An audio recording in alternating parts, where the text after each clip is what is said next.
प्रश्न है कि भगवान शंकर जी की पूजा, शिवलिंग की पूजा किस दिशा में बैठ के की जानी चाहिए?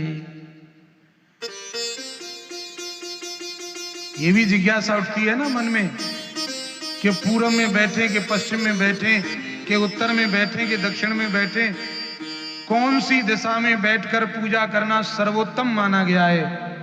आइए शिव महापुराण के अनुसार रात्रा उदंगमुख कुर्यात् देव कार्यम सदैव ही शिवार्चनम तदापीवम शुचि कुर्यात् उदंगमुख। अब इसे आप ध्यान पूर्वक समझना, अर्थ का अनर्थ मत करना, और मैं बड़ी सरल विधि से आपको बता रहा हूं।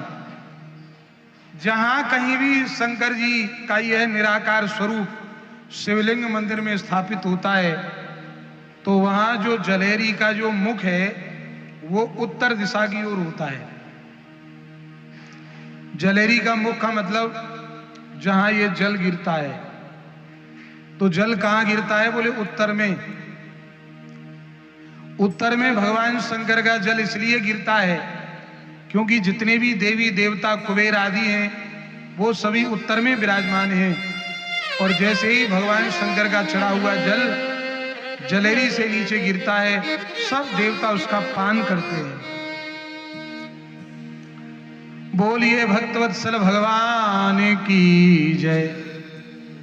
इसीलिए शंकर जी का जो जलेरी का जो मुख है वह उत्तर दिशा में होता है।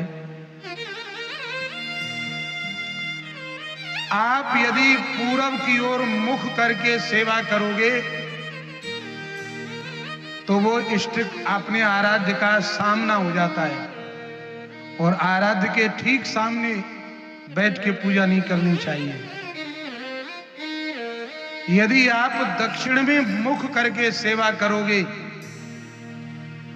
तो वहां नंदीश्वर आदि भगवान विराजमान है, वहां भी पूजा का विधान नहीं है।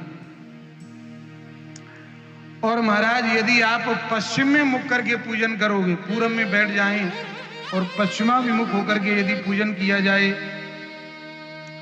तो वहां भी देवगण भगवान के गण बैठे हुए हैं, वहां भी पूजन करना उत्तम नहीं माना गया है। तो महाराज सबसे उत्तम जगह क्या है? शिवलिंग के उत्तराभिमुख होकर, माने हम जब भगवान शंकर की पूजा करें, शिवलिंग की पूजा करें तो हमारा मुख उत्तर की ओर हो जाए।